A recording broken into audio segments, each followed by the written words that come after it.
So good morning students, this is your chemistry wale sir,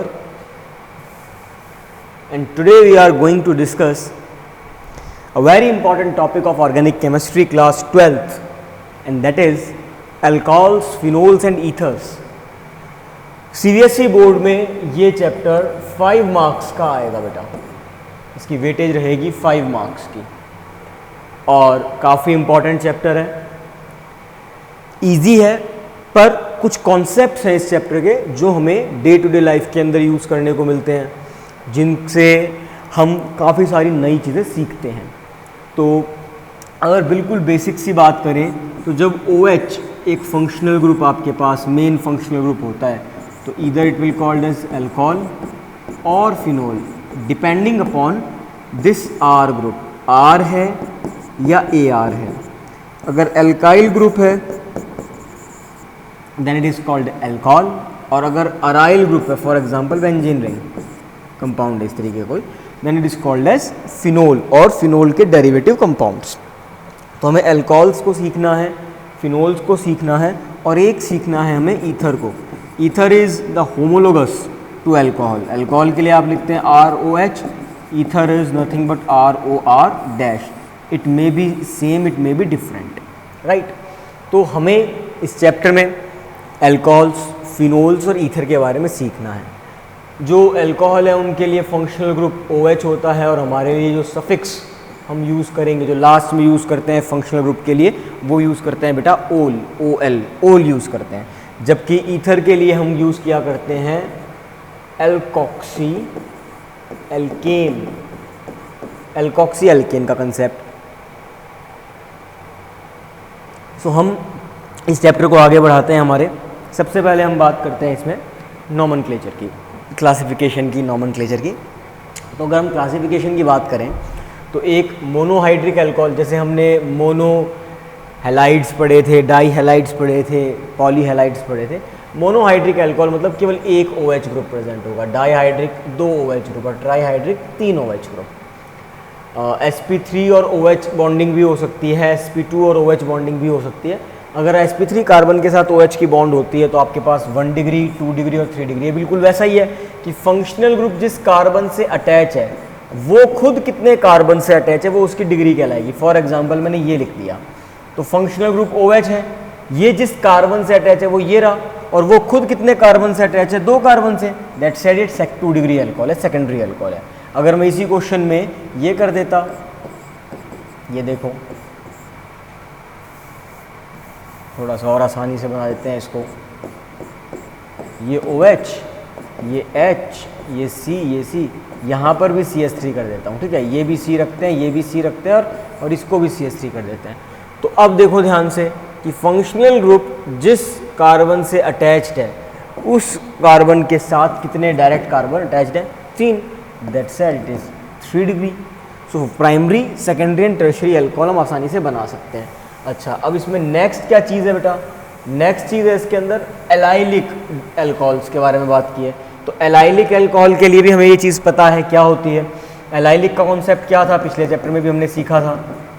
allylic का concept क्या कहता है कि मेरे पास 3 कार्बन होंगे, जिस कार्बन पे फंक्शनल ग्रुप है वो सिंगल बॉन्डेड होगा, उससे अगले कार्बन पर डबल बॉन्ड जनरेट हो जाएगा।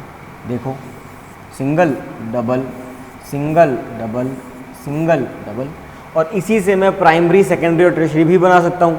अगर मैंने यहाँ कार्बन लगा दिया तो मेरा 2 डिग्री हो चुका है, एक और कार्बन लगा देता हूँ 3 डिग्री हो जाएगा। तो मैं यहाँ से अपना आंसर ले सकता हूँ।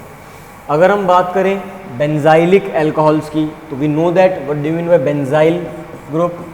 हमारे पास बेंजीन होगी, राइट, और यहाँ पर CH2 और OH, यानी कि ये जो OH है ये जिस कार्बन से जुड़ा है वो sp3 हाइब्रिडाइज्ड कार्बन होगा। ये देखो, ये लिखा हुआ है OH group is attached to the sp3 hybridized carbon atom next to an organic ring, ठीक है। एग्जाम्पल के तौर पे उसने देखो ये बना रखा है। अब इसको प्राइमरी, सेकेंडरी या टर्शियरी तीनों में से कुछ भी हम बना सकते हैं, राइट। नेक्स्ट, अगर sp2 हाइब्रिडाइज्ड कार्बन एटम हो हमारे पास तो मैं विनाइल का एग्जाम्पल ले सकता हूँ, या मैं फिनोल का एग्जाम्पल ले सकता हूँ, या मोनोहाइड्रिक, डाईहाइड्रिक और पॉलीहाइड्रिक, ट्राईहाइड्रिक अल्कोहल्स के एग्जाम्पल हम ले सकते हैं। That's very easy to discuss, ठीक है। इसमें कोई समस्या वाली बात है नहीं, ना ही यहाँ से सवाल आते हैं।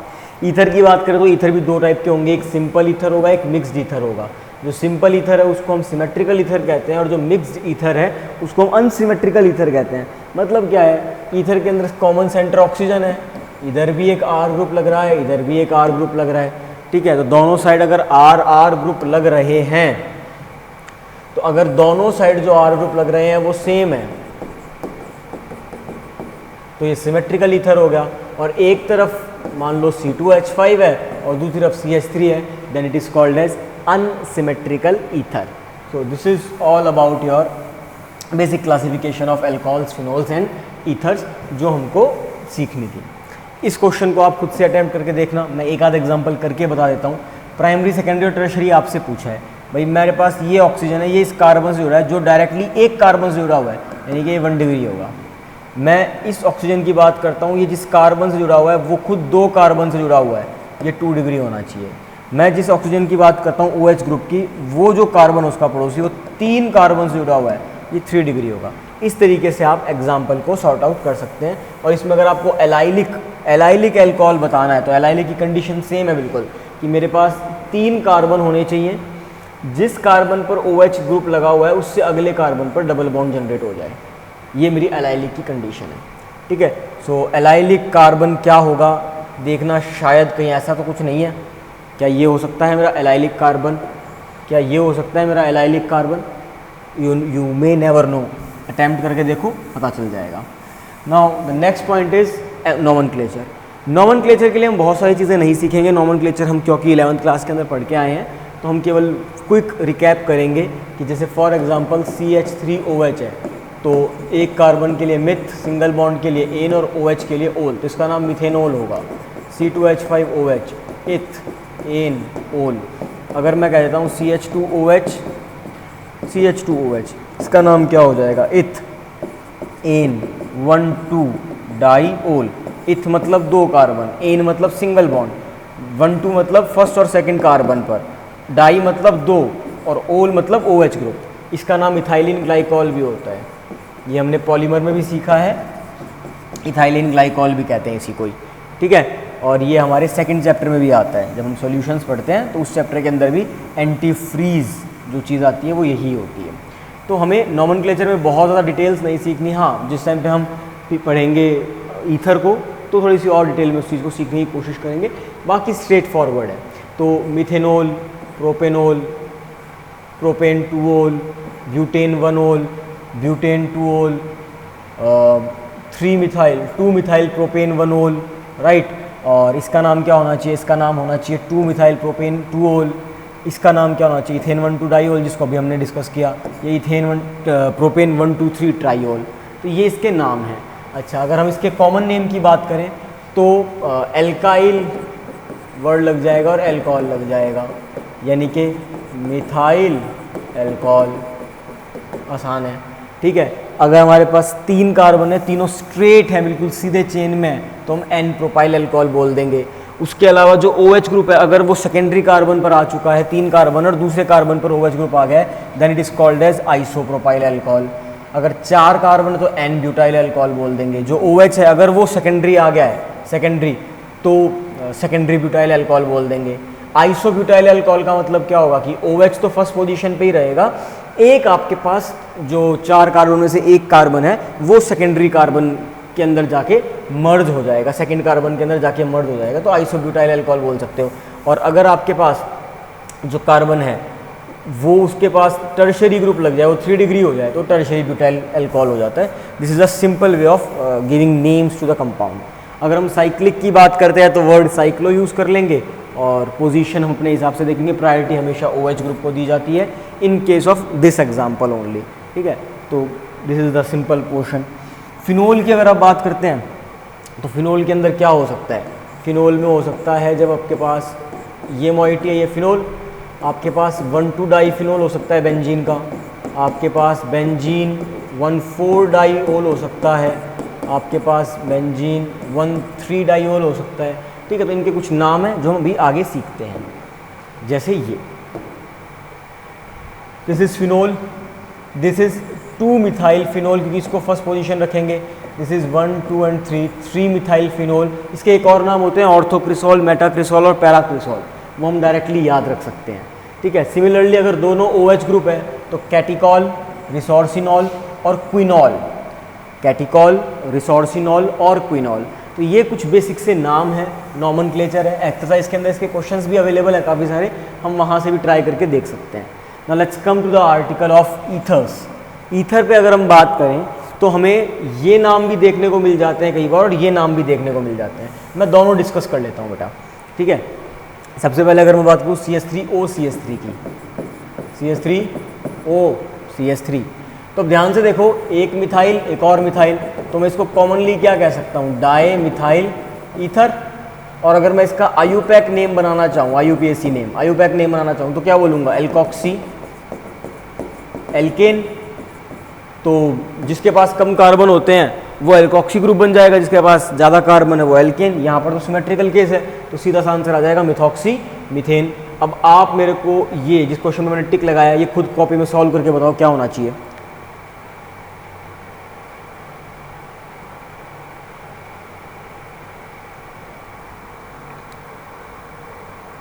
हाँ जी, सो इसका नाम होना चाहिए methoxy propane, 1 methoxy propane, right.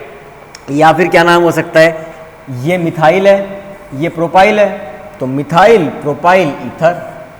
N इसलिए लगा दिया था कि ये बता सके हम कि स्ट्रेट चेन में आइसोप्रोपाइल नहीं है। ये क्या होता है, अभी एक एग्जांपल से इसको भी क्लियर कर लेते हैं बेटा।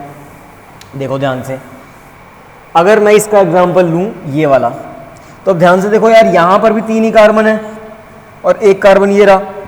इस केस के अंदर भी यहाँ 3 ही कार्बन थे, एक कार्बन ये था। तो क्या डिफरेंस आया, डिफरेंस ये आया कि ये आइसोप्रोपाइल ग्रुप लग चुका है, ब्रांच आ चुकी है।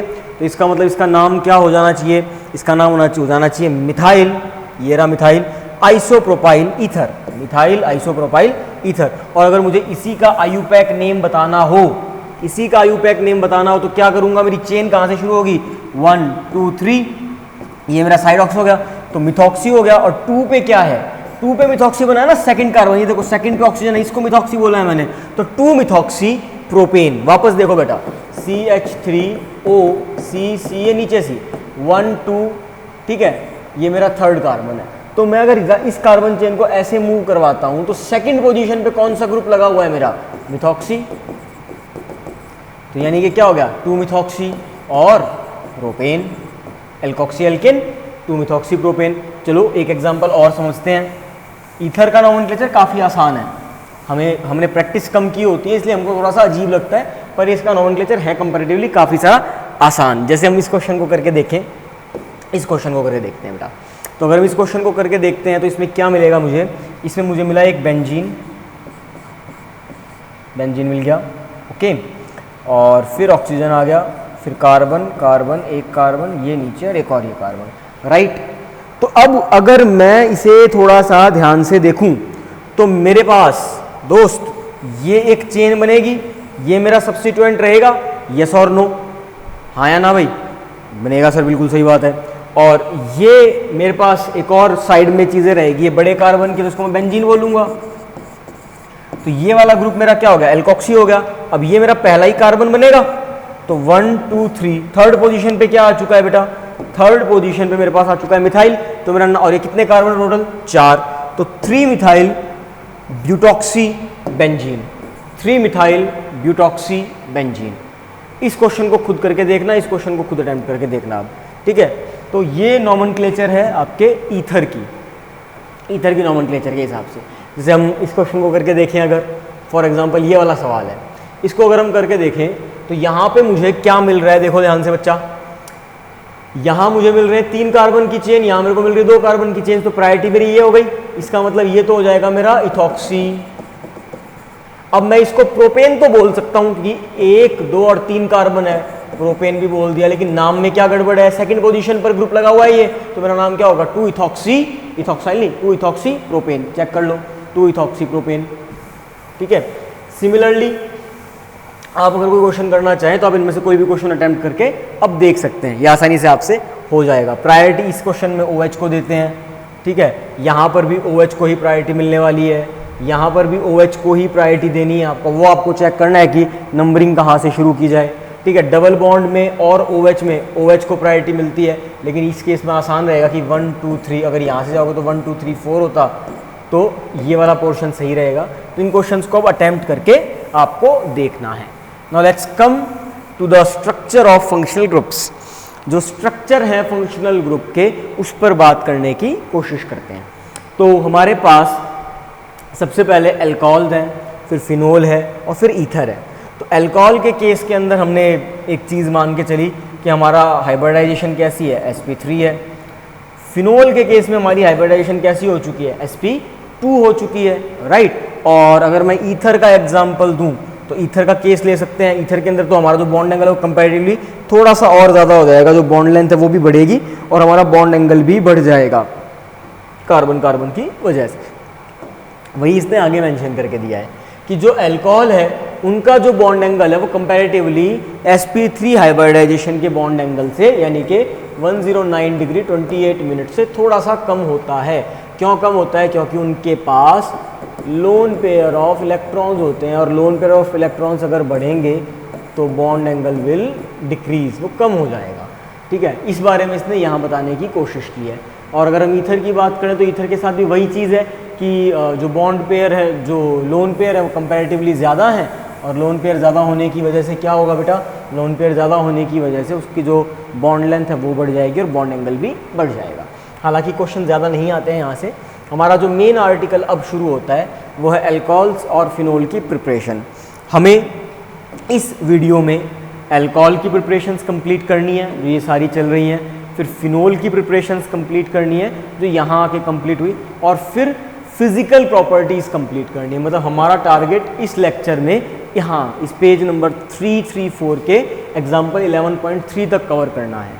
और उसके बाद जो अगली वीडियो हम बनाएंगे, उस अगली वीडियो में हम डिस्कस करेंगे हमारी केमिकल रिएक्शंस, ठीक है।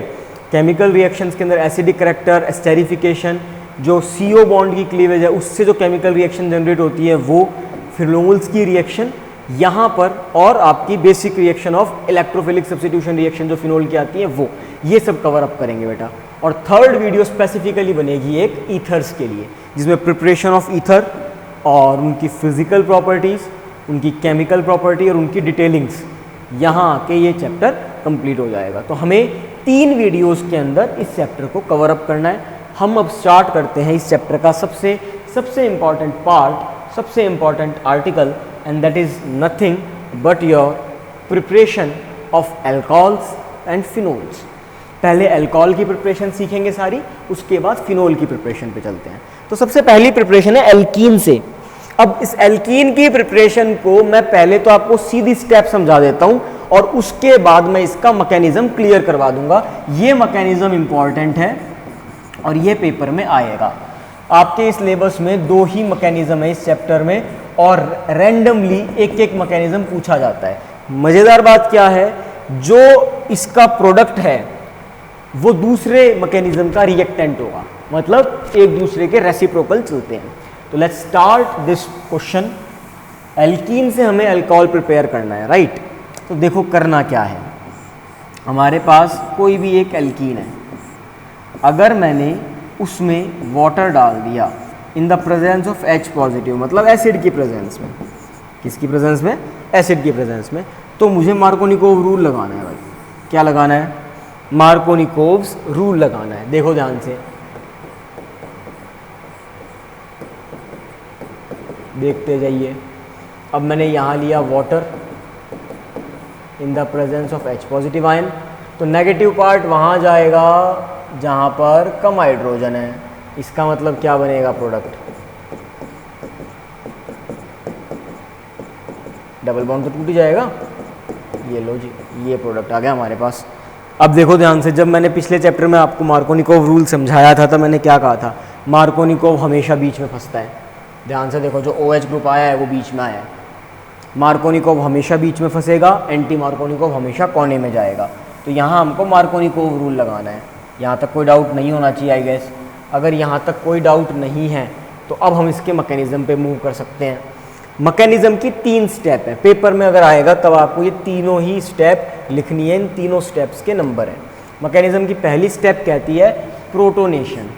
कौन सा नेशन, प्रोटोनेशन। प्रोटोनेशन। ठीक है, दूसरी स्टेप कहती है न्यूक्लियोफाइल का अटैक। किसका अटैक? न्यूक्लियोफाइल का अटैक। और फिर डीप्रोटोनेशन।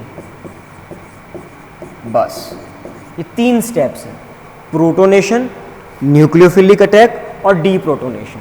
पहली स्टेप को समझो, अगर मैंने वाटर के साथ एसिड को मिक्स किया तो H3O पॉजिटिव मिलेगा। हाँ सर मिलेगा।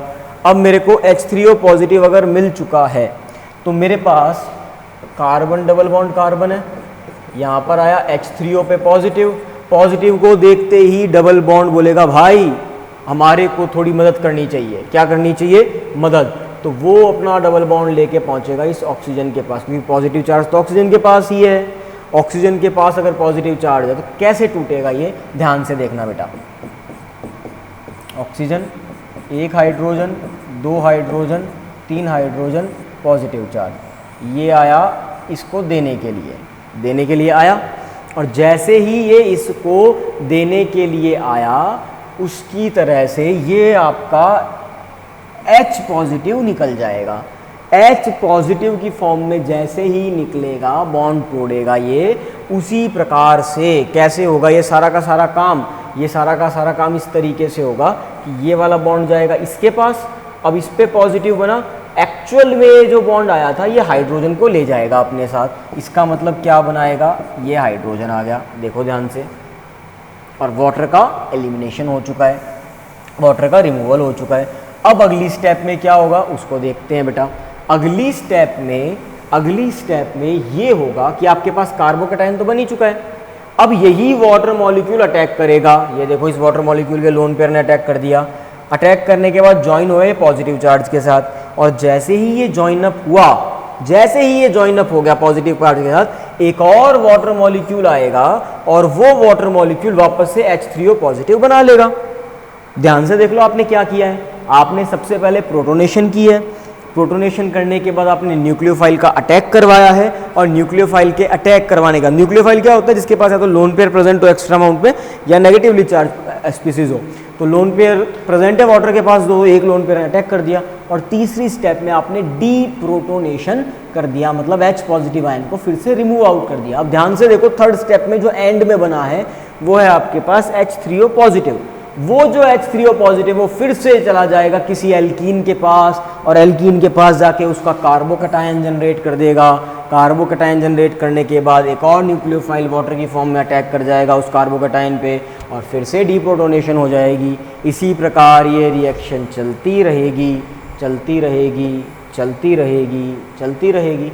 That said what this is called as acid catalysed hydration of alkene. Paper में कई बार ये वर्ड बोल देता है, acid catalysed hydration of alkene. Alkene का एसिड और की कैटलिस्ट फॉर्मेशन की प्रेजेंस में हाइड्रेशन कर देना। एल्कीन का हाइड्रेशन मतलब addition of water in the presence of a catalyst, and that is acid. Acid catalyse hydration of alkene, right. Next चलते हैं बेटा। नेक्स्ट तो बहुत आसान है। नेक्स्ट क्या कहता है? वो कहता है भैया हाइड्रोबोरेशन ऑक्सीडेशन कर दो, मतलब कौन सी रिएक्शन कर दो? HBO। कौन सी BO? HBO। HBO रिएक्शन के लिए केवल एक चीज ध्यान रखना कि अगर HBO दिखेगा तो AMR लगाना है आपको, या तो BH3 लिख के दे देगा वो, या वो B2H6 लिख के दे देगा, या तो BH3 की ट्वाइस लिख के दे देगा, या B2H6 लिख के दे देगा, मतलब डाइबोरेन। इसका मैकेनिज्म हमारे सिलेबस का हिस्सा नहीं है, लेकिन फिर भी हम थोड़ा बहुत इसको सीख लेते हैं, हमारे लिए करना थोड़ा सा आसान हो जाएगा, समझना थोड़ा सा आसान हो जाएगा। तो आसान समझने के लिए, आसान चीज़ें करने के लिए हम क्या कर सकते हैं, इसको थोड़ा सा अप्लाई करके देख सकते हैं, और तो कुछ भी नहीं है यार। तो हमारे पास यहाँ जो लगेगा रूल, वो रूल लगेगा बेटा एंटी मार्कोनिकोव रूल, और बहुत आसान, बहुत ही इजी का कॉन्सेप्ट है हाइड्रोबोरेशन ऑक्सीडेशन का, कि आप कोई भी एक अनसिमेट्रिकल एल्कीन लो, उसके बाद यहाँ पर B2H6 लिख दो इन the presence of OH negative ions, ठीक है, या वाटर। करना कुछ भी नहीं है, कुछ नहीं करना, इस डबल बॉन्ड को हटा दो, और एंटी मार्कोनिकोव रूल के हिसाब से यहाँ OH और यहाँ H लगा दो, this will be your answer. बाहर हो जाएगा बोरिक एसिड, BOH थ्राइस की फॉर्म में बोरिक एसिड बाहर हो जाएगा और आपको आपका अल्कोहल मिल जाएगा। और क्योंकि AMR आप लगा रहे हो तो जो अल्कोहल मिलेगा वो कहाँ मिलेगा भाई, कोने में मिलेगा, मतलब बिल्कुल साइड में मिल जाएगा। This is the way to prepare alcohol from alkenes. ये दो ही प्रोसेस है जहाँ से आपको अल्कोहल से एल्कीन प्रिपेयर करनी है आपके सिलेबस में। मार्कोनिकोव रूल एक केस आता है और एक केस में हमने एंटी मार्कोनिकोव रूल को सीख लिया। The next is from carbonyl compound. This is most important method of preparation. ये जो मेथड ऑफ प्रिपरेशन है और ये वाला जो अगला, ये तो मोस्ट इंपॉर्टेंट है। 100% फाइनल एग्जाम में आएगा बेटा, 100% आएगा यहाँ से क्वेश्चन, इतनी जगह से क्वेश्चन पक्का 100% लिख लेना। इस वीडियो में जब आप यहाँ पहुँच जाओगे तो चाहे इस वीडियो को 3 बार देख लेना, लेकिन यहाँ से क्वेश्चन 100% आएगा पेपर में। तो अब कार्बोनिल कंपाउंड से हम बनाते हैं हमारा अल्कोहल। बहुत आसान है, बहुत आसान है। कैसे आसान है यार, कि हमारे पास कार्बोनिल कंपाउंड क्या हो सकता है, या तो एल्डिहाइड हो सकता है या क्या हो सकता है, कीटोन हो सकता है। Either we have aldehyde or we have ketone. So if we have aldehyde और कीटोन, और मैं उन दोनों में से किसी का भी रिडक्शन कर दूं, रिडक्शन अगर मैं कर दूंगा तो रिडक्शन करते मुझे क्या मिल जाएगा, एल्डिहाइड के रिडक्शन से भी अल्कोहल मिलता है और कीटोन के रिडक्शन से भी अल्कोहल मिलता है। फर्क बस छोटा सा है, बहुत छोटा सा फर्क है। फर्क क्या है दोस्त, फर्क ये है कि एल्डिहाइड के रिडक्शन से मुझे 1 डिग्री अल्कोहल मिलेगा और कीटोन के रिडक्शन से मुझे 2 डिग्री अल्कोहल मिल जाता है। 2 डिग्री अल्कोहल आसानी से मिल पाएगा। तो इसने यहाँ ये चीज़ लिखी है, रिडक्शन के लिए कुछ नहीं करना है। रिडक्शन के लिए या तो PD या NaBH4 या LiAlH4 या H2Ni, ये सारे रिड्यूसिंग एजेंट होते हैं बेटा। पैलेडियम, प्लेटिनम, निकल, NaBH4, LiAlH4, ये सब के सब आपके क्या होते हैं, ये सब आपके रिड्यूसिंग एजेंट होते हैं। इनकी मदद से आपको रिडक्शन कर लेना है। तो पहला तो बहुत आसान था बेटा। अब दूसरा देखते हैं। दूसरा क्या है, by reduction of carboxylic acid and ester. Carboxylic acid और एस्टर का रिडक्शन अगर करोगे तो क्या होगा भाई ये होगा कि अब ध्यान से समझना, अब यहाँ पे थोड़ा सा कंसेप्ट आता है कि अगर मैं कार्बोक्सिलिक एसिड को रिड्यूस करूंगा तो मुझे 1 डिग्री अल्कोहल मिल जाएगा। और मेरा रिड्यूसिंग एजेंट कौन लूंगा मैं, लिथियम एल्यूमिनियम हाइड्राइड। ठीक है, लिथियम एल्यूमिनियम हाइड्राइड को लूंगा मैं अपना रिड्यूसिंग एजेंट और मुझे क्या मिल जाएगा, RCH2OH। जैसे CH3COOH, अगर मैंने यहाँ लिख दिया AlILH4 तो मुझे मिल जाएगा CH3CH2OH। यानी कि अगर कोई मुझे कहे कि एसिटिक एसिड से प्रिपेयर करो इथेनॉल, तो ये प्रोसेस रहेगा इथेनॉल को प्रिपेयर करने का। लेकिन कई सारी जगह पर क्या होता है कि जो LiAlH4 है वो थोड़ा सा एक्सपेंसिव है, इसलिए इसका यूज़ कम किया जाता है। और इसको और अच्छे तरीके से अगर कमर्शियली प्रिपेयर करना हो तो पहले इस एसिड को अल्कोहल के साथ रिएक्ट करवा के एस्टर बनाया जाता है और फिर एस्टर का रिडक्शन करके 2 अल्कोहल बना दिए जाते हैं। एक तो वही अल्कोहल जो हमने लिया था और एक वो अल्कोहल जो हमें चाहिए था। ठीक है, इसको कैटालिस्ट के साथ स्पेशल ट्रीटमेंट करके बनाया जाता है। ठीक है, याद रह जाएगा, बहुत सही है। नहीं रहता है कोई बात नहीं है। आगे देखते हैं बेटा। आगे अगर हम बढ़ें तो हमारे पास आता है ग्रिग्नार्ड रिएजेंट। देखो, जब मैंने ये पढ़ाया था ग्रिग्नार्ड रिएजेंट पिछले चैप्टर में, तो मैंने कहा था केमिस्ट्री का रामबाण है ये। केमिस्ट्री का रामबाण क्यों कह रहा था भाई मैं, क्योंकि इस पे से अगर क्वेश्चन आता है तो वो क्वेश्चन कभी भी गलत नहीं होता है। 99% बच्चे इसके क्वेश्चन को बिल्कुल सही बना के आते हैं। अभी हम ट्राई भी करके देख लेते हैं। ये वीडियो आप 2 से 3 बार ज़रूर देख लेना इस पोर्शन की केवल, ताकि बहुत क्लियर हो जाए। होगा क्या, कंसेप्ट समझा रहा हूँ पहले और कंसेप्ट समझाने के बाद क्वेश्चन करवाऊँगा बेटा। ये भी और ये भी, ये सारे क्वेश्चंस मैं करवा दूंगा। एक्सरसाइज के अंदर जो कुछ एक क्वेश्चन है वो आप अटेम्प्ट करके देख लेना। ध्यान से समझना भैया, दिमाग के साथ, दिमाग लगाना। आपके पास कोई कार्बोनिल कंपाउंड है, कार्बोनिल को हम ऐसे लिख सकते हैं, सर ये क्या बात हुई, भाई यहाँ पर मेरा H हो सकता है, यहाँ मेरा R हो सकता है, या H बस। अगर ये केस है तो ये 100% मेरा एल्डिहाइड होगा। जैसे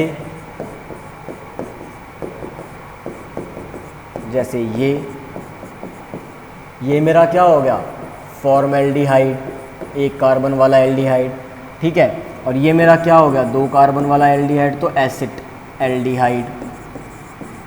दूसरा केस क्या हो सकता है, दूसरा केस ये हो सकता है कि यहाँ पर भी R ग्रुप और यहाँ पर भी R ग्रुप हो। This is nothing but my acetone, right. Main तो हमारे लिए यही है। अब ध्यान से देखो, अगर मैं जेनरिक कर दूं तो क्या मैं इसको ऐसे लिख सकता हूँ, इस ग्रुप को मैं बात ही नहीं करता हूँ। तो ये मेरा कौन सा कंपाउंड है, मेरा कार्बोनिल कंपाउंड है, जहाँ पे जो मैंने 2 सर्कल लगाए हैं, ये देखो, ये वाला सर्कल और ये वाला सर्कल, ये मेरा कोई भी R ग्रुप या H ग्रुप हो सकता है। यहाँ तक बात समझ में आई।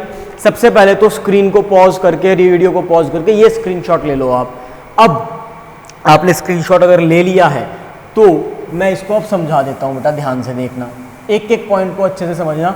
यही हमारा थोड़ा सा टाइम लेगा, उसके बाद तो बिल्कुल भी टाइम नहीं लगेगा। 15 मिनट के अंदर हमारा जो आज का टारगेट आर्टिकल है वो कंप्लीट हो जाएगा बेटा।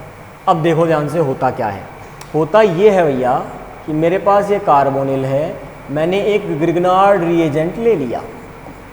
R पे क्या है, नेगेटिव, MgX पे पॉजिटिव, O पर नेगेटिव, इस पर पॉजिटिव। दोस्त को दोस्त से मिलाओ, बिल्कुल सही बात है, मिलाओ भैया।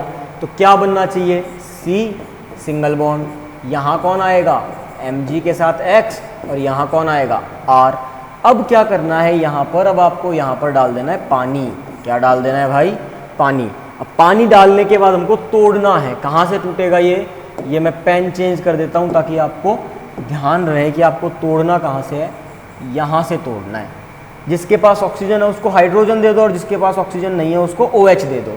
तो आपके पास प्रोडक्ट क्या बनेगा, देखो,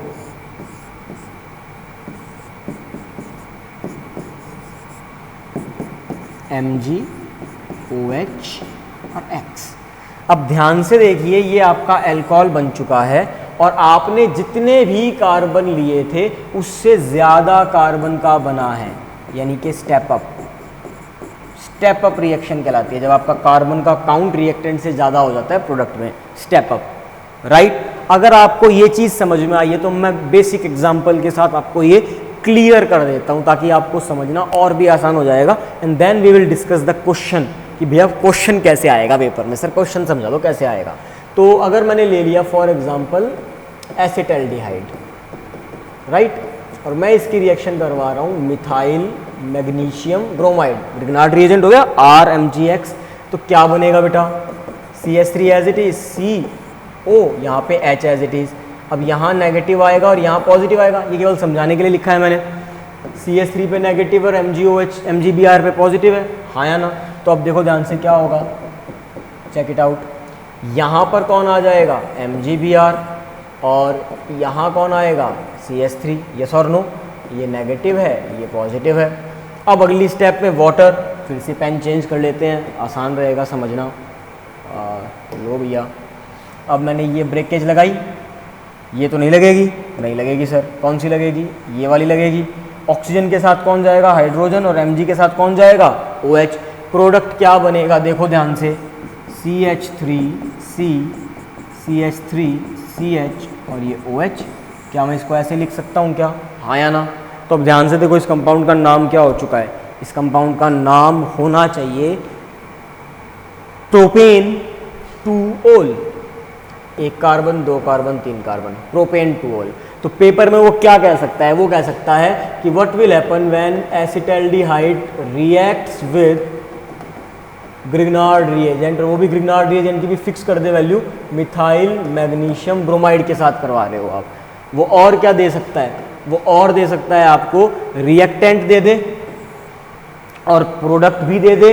वो आपसे पूछे ग्रिग्नार्ड रिएजेंट कौन सा यूज होगा, और क्या क्वेश्चन दे सकता है, वो आपको ग्रिग्नार्ड रिएजेंट दे दे और प्रोडक्ट दे दे, पूछे भैया रिएक्टेंट में क्या लिया था। This is the solve the question. अब मैं एक क्वेश्चन अटेम्प्ट करवा देता हूँ तुमको, ये सी पार्ट, ठीक है। सी पार्ट अटेम्प्ट करने से पहले हम जितना भी हमने ये लिखा है उसको हम मिटा देते हैं, ठीक है, ताकि इसको अटैम्प्ट करना कंपैरेटिवली हमारे लिए क्या हो जाए, थोड़ा सा आसान हो जाए बच्चा। लो जी, एक साइड का मैं रब कर देता हूँ, दूसरी साइड का आप रहने दो चाहे, ठीक है। ये लो भाई, ये हो गया सारा का सारा हमारा जादू, ये हो गया रब। लो गया, आप भी जाओ, आप भी जाओ और आप भी जाओ। अब देखो ध्यान से दोस्त कि करना क्या है। करना तो क्या है, क्वेश्चन पढ़ना है हमको, बस क्वेश्चन को पढ़ लेते हैं। क्वेश्चन को अगर हम पढ़ेंगे तो क्वेश्चन में क्या लिखा है, reaction of propanone. Propanone is nothing, what is propanone? Propanone is acetone. Reaction of propanone with methyl magnesium bromide. Okay, लग गई lottery. Methyl magnesium bromide, negative positive, negative positive, दोस्त को दोस्त से मिला दो तो CH3COMgBr, यहाँ लगा CH3, नीचे भी आ गया CH3। अगली स्टेप में क्या आएगा, वाटर, और वाटर आएगा तो H और OH, बॉन्ड को क्लीव करके H और OH देना है मुझे। फिर से पेन चेंज कर लेता हूँ, कहाँ तोड़ूंगा, यहाँ पे इसको H दे देता हूँ। ओके, फिर मिस्टेक हो गई हमसे, और आसान कर लेते हैं। कहाँ से तोड़ना है, O और Mg के बीच के कनेक्शन को, तो यहाँ H और यहाँ पर OH दे दिया। क्या बन जाएगा प्रोडक्ट, बताओ भैया। तो सर बनेगा प्रोडक्ट CH3C, ऊपर भी OH, इधर भी CH3, इधर भी CH3।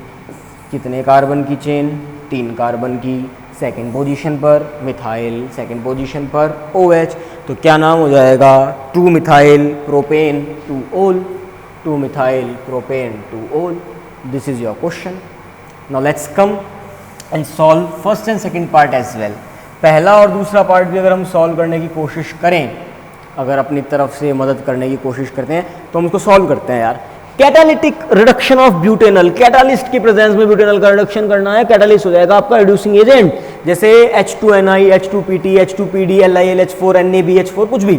तो ब्यूटेनल ले लिया यार, 4 कार्बन ले लो, O लगाओ और H लगाओ, ब्यूटेनल हो गया।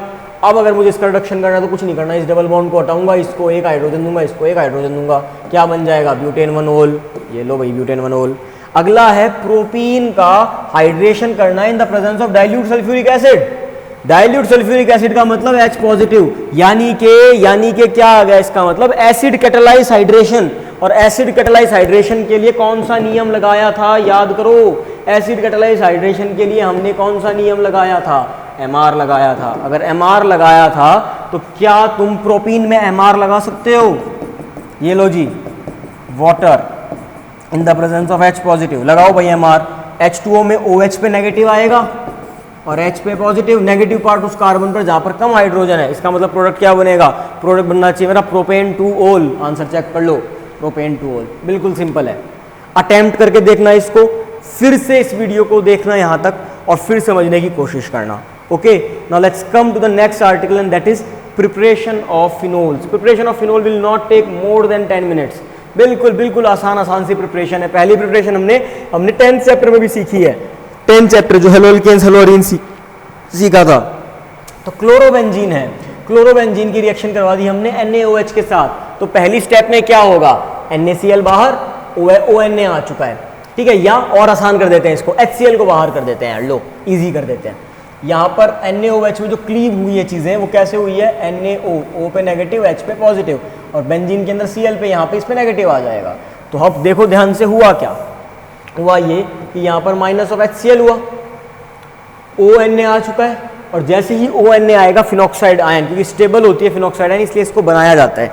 फिनॉक्साइड आयन के अंदर फिर से हम HCl डाल देंगे और हमको क्या मिल जाएगा, फिनोल मिल जाएगा। आप वैसे ये तो 2 स्टेप में क्यों किया इस रिएक्शन को, भाई 2 स्टेप में इसलिए किया क्योंकि पहली स्टेप के अंदर फिनॉक्साइड आयन बनेगी। फिनॉक्साइड आयन का जो रेजोनेंस है वो कंपैरेटिवली ज़्यादा स्टेबल होता है। Next is from benzene sulphonic acid. Benzene sulphonic acid का मतलब क्या होता है, ये बेंजीन और ये SO3H, कुछ भी मत करो यार, NaOH के साथ ट्रीट करवा दो। NaOH के साथ जैसे ही ट्रीट करवाओगे आपको कुछ सिंपल सी चीज़ है कि आपको OH मिल जाएगा। क्या मिल जाएगा, OH मिल जाएगा। 2 मॉलिक्यूल से ट्रीट करवाना पड़ेगा, Na2SO3 बाहर हो जाएगा और आपको OH मिल जाएगा। फिनोल आपका फॉर्मेशन आसानी से आ जाएगी। थर्ड वन, तीसरी प्रिपरेशन क्या कहती है, तीसरी प्रिपरेशन ये कहती है, ये इंपॉर्टेंट है। तीसरी प्रिपरेशन कहती है एनिलीन से अल्कोहल बनाओ, और ये पेपर में आई हुई भी है 3 टाइम्स। ये 13 चैप्टर के अंदर भी आएगी, वहाँ भी सीख लेंगे हम। पहले हम यहाँ भी देख लेते हैं। हमारे पास एनिलीन है। एनिलीन क्या होता है? बेंजीन पर NH2 मतलब बेंजीनमीन।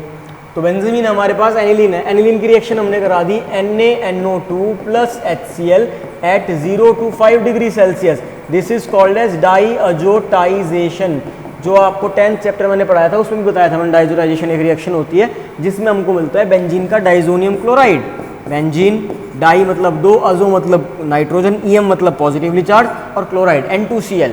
इसकी रिएक्शन अगर मैं वाटर से कर दूंगा, किससे कर दी? Simple H2O, H positive OH negative, H positive Cl negative बाहर, N2 गैस बाहर, क्या बचा? केवल OH। क्या मिल जाएगा मुझे?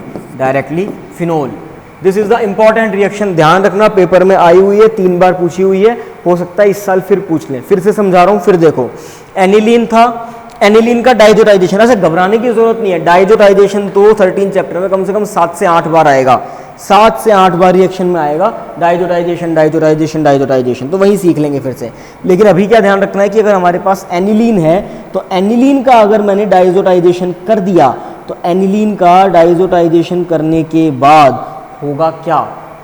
होगा ये कि मुझे बेंजीन डाइजोनियम क्लोराइड मिल जाएगा, और बेंजीन का डाइजोनियम क्लोराइड मिलने के बाद, बेंजीन के डाइजोनियम क्लोराइड मिलने के बाद अगर मैंने उसमें वार्म वाटर मॉलिक्यूल डाल दिया तो आसानी से मुझे फिनोल मिल जाएगा। क्या मिल जाएगा बेटा?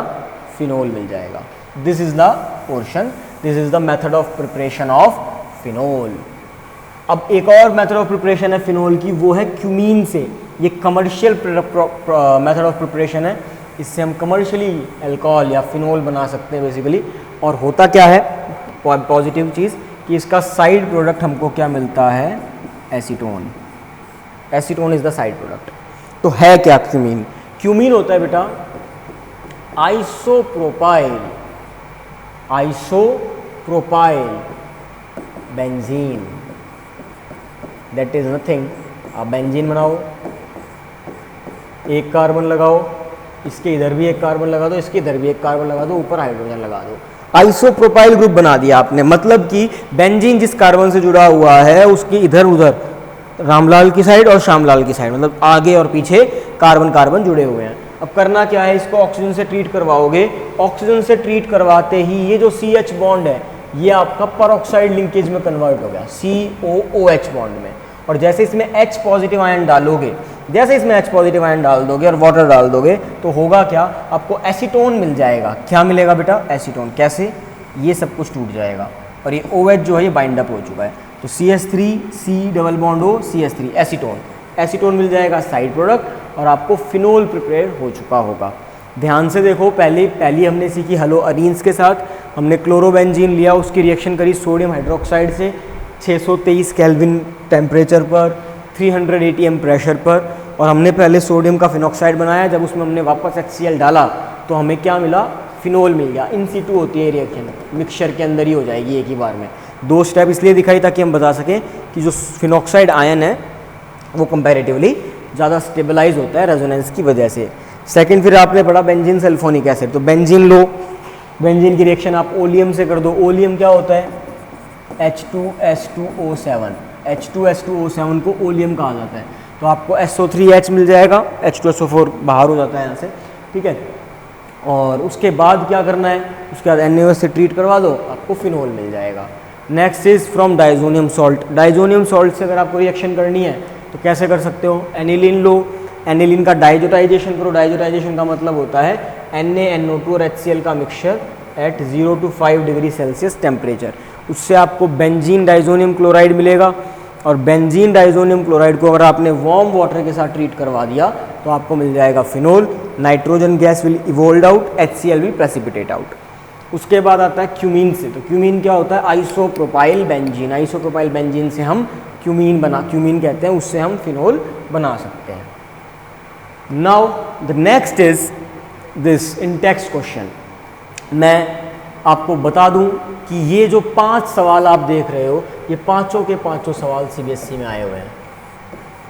पांचों सवाल CBSE में आए हुए हैं, ध्यान रखना बेटा, 100% ध्यान रखना, पेपर में आते हैं ये वाले सवाल। बहुत बहुत बहुत इंपॉर्टेंट है, बहुत इंपॉर्टेंट। ठीक है, मैं ये पांचों आपको सॉल्व करवा रहा हूँ। ये पांचों क्वेश्चन सीबीएसई में आ चुके हैं, हर साल इनमें से एक आध पार्ट पेपर में आ जाता है। सबसे पहला करते हैं। सबसे पहला क्वेश्चन क्या कहता है, show how are the following alcohol prepared by the reaction of Grignard reagent on methanal. देखो मैंने क्या कहा था कि आपको रिएक्टेंट दे देगा, आपको रिएक्टेंट दे देगा, HCHO दे दिया मिथेनल, आपको ग्रिग्नार्ड रिएजेंट पूछेगा और आपको प्रोडक्ट दे देगा। ये लो भैया, आ गई बात समझ में। अब ध्यान से देखो कि मुझे x के अंदर बेसिकली x क्या है मेरा, RMGX ही तो है, मेरे को R बताना है यार कि मेरा R क्या होगा। R को बताना सबसे आसान काम है। काहे आसान है, क्योंकि मुझे ये चीज पता है कि CH2OH तो बनेगा, यहाँ पर H आ जाता है ना वाटर का रिमूवल, वाटर एडिशन करवाने के बाद, तो CH2OH तो बनेगा। उसके अलावा जितनी चीज बच गई वो मेरा R होगा। मेरा प्रोडक्ट चेक करो, ये मेरा CH2OH दिख रहा है मुझे, हाँ सर दिख रहा है। इसके अलावा जितना कुछ बच चुका है ये सब क्या होगा मेरा, ये सब मेरा R है। अगर ये सब मेरा R है तो इसका मतलब मेरा ग्रिग्नार्ड रिएजेंट क्या होगा, CH3 CH CH3 MgX। This is my Grignard reagent. अगर ये तुम्हारे दिमाग के अंदर गया है, दिमाग की बत्ती जली है, तो इस चीज को अप्लाई करके देखो तुम सेकंड क्वेश्चन पे। सेकंड क्वेश्चन के अंदर तुमको एक साइक्लोहेक्सेन ग्रुप दे रखा है, CH2OH दे रखा है, मिथेनल। मिथेनल क्या है, फॉर्मेल्डिहाइड तो है यार। ये लो, अब मुझे ये पता है कि ये वाला बॉन्ड टूटता है इसमें से एक और यहाँ पर H लग जाता है और यहाँ पे R ग्रुप लगता है। यही तो था ग्रिग्नार्ड का कॉन्सेप्ट। तो अगर मेरे को ये पता है कि यहाँ पर CH2OH बनेगा और जो बच गया R वो मेरा ग्रिग्नार्ड रिएजेंट होगा, that said what, that said कि अगर ये CH2OH मिल चुका है तो this is nothing, this is my R। Clear. अगला सवाल, तो अगला सवाल आपकी कंप्यूटर की स्क्रीन पर है ये कि CH3 single bond CH double bond CH2 यानी कि प्रोपीन, H2OH पॉजिटिव, देखते ही पहचान जाओ एसिड कैटालाइज्ड। हाइड्रेशन कौन सा रूल लगेगा, MR लगा दो। OH कहाँ जाएगा, बीच में घुसेगा, बीच में घुसेगा, इसका मतलब कहाँ लगेगा जाके, बीच में लगेगा। तो OH कहाँ आएगा, बीच में आएगा। तो सेकंड पोजीशन पे OH आएगा तो नाम हो जाएगा प्रोपेन 2-ओल।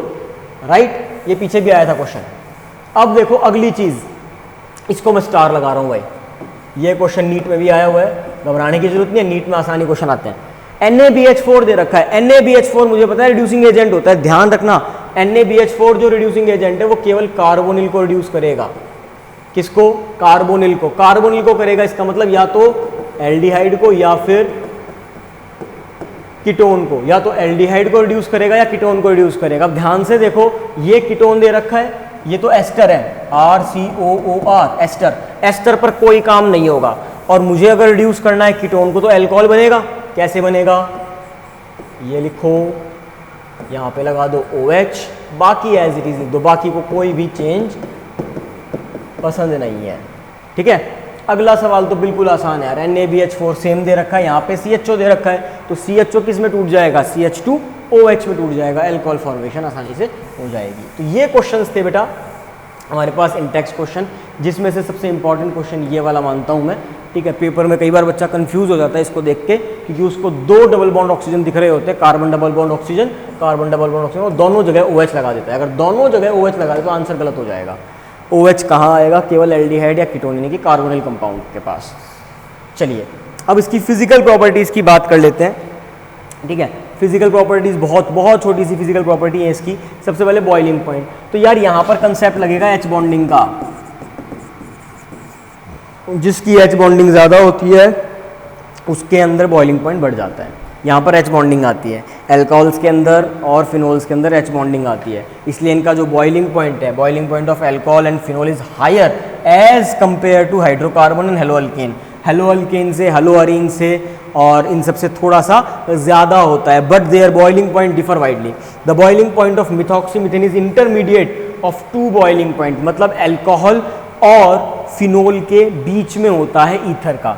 एल्कोहल का सबसे ज़्यादा होगा, फिनोल का उस सबसे कम होगा और बीच में ईथर फंसेगा, ये ध्यान रखना। ठीक है, अभी आगे आ भी जाएगा। देखो ध्यान से, अगर हम इथेनॉल का बॉइलिंग पॉइंट देखते हैं, इथेनॉल का बॉइलिंग पॉइंट देखते हैं, तो इथेनॉल का बॉइलिंग पॉइंट है बेटा 351। और एल्केन का है 231, और जो आपका ईथर है, ईथर का इसके बीच में आएगा 248। क्यों होता है? इसका एक ही आंसर है, इंटर, ये आंसर याद हो जाएगा तुम्हें बॉइलिंग पॉइंट को लेकर, इंटरमोलिकुलर हाइड्रोजन बॉन्डिंग। 11th के अंदर भी था ये कॉन्सेप्ट। इंटरमोलिकुलर हाइड्रोजन बॉन्डिंग की वजह से इसका जो बॉइलिंग पॉइंट है वो आपका किससे ज़्यादा या किससे कम होता है, उसको आप दिमाग में रखो। इंटरमोलिकुलर हाइड्रोजन बॉन्डिंग की वजह से आपका जो बॉइलिंग पॉइंट है वो अल्कोहल का ज़्यादा हो जाएगा और एल्केन का कंपैरेटिवली कम हो जाएगा। ईथर के अंदर H बॉन्डिंग थोड़ी सी कम हो जाती है, इस वजह से ईथर का जो बॉइलिंग पॉइंट है वो अल्कोहल से थोड़ा सा कम हो जाता है। और अच्छे से समझने के लिए हम इस क्वेश्चन को अटेम्प्ट करेंगे, उससे पहले सॉल्युबिलिटी की बात कर लेते हैं। तो सॉल्युबिलिटी का कंसेप्ट क्या कहता है? Like dissolve like, polar dissolve polar. जो पॉजिटिव नेगेटिव पोल बना सकता है वो पॉजिटिव नेगेटिव को बहुत अच्छे से अपने अंदर डिसॉल्व कर जाएगा, और जो पॉजिटिव नेगेटिव पोल नहीं बना पाएगा वो डिसॉल्व नहीं करेगा। सिमिलरली जिनका मॉलिक्यूलर मास कम होगा वो अच्छे से डिसॉल्व हो जाएंगे, और जिनका मॉलिक्यूलर मास बढ़ता चला जाएगा वो देरी से डिसॉल्व होंगे। This is the concept. अब अगर हम इस क्वेश्चन को सीखें, यहाँ से इस क्वेश्चन को सीखने की कोशिश करें कि भैया arrange the following set of the compound in increasing order, बढ़ते हुए क्रम में बॉइलिंग पॉइंट का लगाना है, लगा दो भैया। क्या कहता है ये बोलता है पेंटेनोल है, okay, 5 carbon OH, okay sir. फिर कहता है ब्यूटेनोल है, 4 कार्बन OH, ओके सर। फिर बोलता है ब्यूटेन-2-ओल है, 4 कार्बन, सेकंड पोजीशन पे OH, ओके जी। फिर बोलता है इथेनॉल है, 2 कार्बन। फिर बोलता है प्रोपेनॉल है, 3 कार्बन। फिर बोलता है मिथेनॉल है। अब ध्यान से देखो यार, जिसके पास सबसे ज़्यादा मॉलिक्यूलर मास होगा बॉइलिंग पॉइंट तो उसका ज़्यादा होना चाहिए, तो सबसे ज़्यादा मॉलिक्यूलर मास है 5 कार्बन वाले का, इसका बॉइलिंग पॉइंट सबसे ज़्यादा होगा, इसका बॉइलिंग पॉइंट सबसे ज़्यादा होगा। मुझे इंक्रीजिंग ऑर्डर करना है तो इसका बॉइलिंग पॉइंट सबसे ज़्यादा है, लास्ट में लिखा जाएगा, बस बात इतनी सी है। अब ध्यान से देखो, मेरे पास है ब्यूटेनॉल और ब्यूटेन-2-ओल, किसका बॉइलिंग पॉइंट, इन दोनों में से किसका बॉइलिंग पॉइंट ज़्यादा होना चाहिए? मेरे हिसाब से इसका होना चाहिए, इसका कम होना चाहिए। इसका कम क्यों होना चाहिए? क्योंकि इसके अंदर ब्रांच हो गई है, ये देखो सेकेंडरी हो चुका है, ब्रांच हो गई है, तो सरफेस एरिया क्या हो गया है? कम हो गया है। सरफेस एरिया कम हो जाएगा तो मेरा बॉइलिंग पॉइंट क्या हो जाएगा बेटा? कम हो जाएगा, राइट। तो इसका मतलब ये होगा सबसे कम तो मिथेनॉल का होगा, उससे ज़्यादा इथेनॉल का होगा, उससे ज़्यादा प्रोपेनॉल का होगा, प्रोपेनॉल से ज़्यादा ब्यूटेन-2-ओल का होगा, उससे ज़्यादा ब्यूटेन-1-ओल का होगा, और सबसे ज़्यादा किसका होगा? सबसे ज़्यादा होगा पेंटेनॉल का। ये लो भैया। अब सेकंड पार्ट इसका तुम खुद से अटेम्प्ट करके देखना। चलो मैं बता देता हूँ सेकंड पार्ट भी, थोड़ा और आसान हो जाएगा तुम्हारे लिए करना, क्योंकि सेकंड पार्ट में हमने एक एल्डिहाइड ले रखा है और एक ईथर भी ले रखा है, तो मैं तुम्हें वो समझा भी पाऊंगा, ताकि जब 12th चैप्टर में ये कंसेप्ट फिर से आए तब तुम इसको खुद कर पाओ। क्या कहता है? Pentanol, okay, 1 2 3 4 5 OH, pentanol. Second is butane, 1 2 3 4 butane. Next is Pantanal, okay, 4 और 5 पे CHO। And next is ethoxy ethane, 1 2 3 1 2, okay. अब देखो ध्यान से, समझने वाली बात क्या है? समझने वाली बात ये है बेटा कि अल्कोहल का सबसे ज़्यादा होता है, एल्डिहाइड का उससे कम होता है, ईथर का उससे कम होता है, और एल्केन्स का सबसे कम होता है बॉइलिंग पॉइंट। सबसे ज़्यादा होगा अल्कोहल का, हाइड्रोजन बॉन्डिंग सबसे अच्छी होती है। उसके बाद होगा आपके पास जो एल्डिहाइड है उनका, उनके अंदर भी बॉन्डिंग जो पॉजिटिव नेगेटिव जनरेशन है वो आसानी से अच्छी हो पाती है, इसलिए। फिर होगा आपके पास ईथर का, और सबसे कम बॉइलिंग पॉइंट होगा आपके पास ब्यूटेन का, हाइड्रोकार्बन बोल सकते हो आप इसको। सो this is the first part of this unit in which we discuss about the introduction, the nomenclature and the preparation of phenols and alcohols, followed by your physical property of alcohols, right? In the very next lecture we are going to discuss about the chemical reactions, chemical properties, right? और chemical properties में एक तो COH bond के cleavage की बात करेंगे, number 1, जो काफ़ी एक लंबा सा आर्टिकल है, बड़ा सारा आर्टिकल है, काफ़ी सारे कॉन्सेप्ट लेके आता है। Next is your esterification. Esterification के बाद चीज़ें बहुत आसान सी आती हैं, जिसमें हम कार्बन ऑक्सीजन बॉन्ड के क्लीवेज की बात करेंगे। कार्बन ऑक्सीजन बॉन्ड के क्लीवेज के अंदर ये मैकेनिज्म जो मैंने कहा था थोड़ी देर पहले कि एक रिएक्शन के अंदर जो प्रोडक्ट है वो अगली रिएक्शन का रिएक्टेंट है, ये मैकेनिज्म है इंपॉर्टेंट, ये सीखेंगे। ऑक्सीडेशन मोस्ट इंपॉर्टेंट आर्टिकल है बेटा, मोस्ट इंपॉर्टेंट आर्टिकल। फिर reaction of phenols, reaction of phenol के अंदर यहाँ से भी क्वेश्चन पेपर में आया हुआ है, यहाँ से भी क्वेश्चन पेपर में आया हुआ है, ये क्वेश्चन भी पेपर में आया हुआ है देन हेलोजिनेशन वाली जो दो रिएक्शन है ये और ये दोनों पेपर में आई हुई है बेटा। कोलबेज रिएक्शन, रायमंड टाइमन, इन दो में से एक रिएक्शन पेपर में आती ही आती है, और अगर किस्मत बहुत अच्छी है आपकी तो इन दो में से कोई एक रिएक्शन आ जाएगी। That said what, that said कि chemical property is the most important property which we are going to discuss in our next article.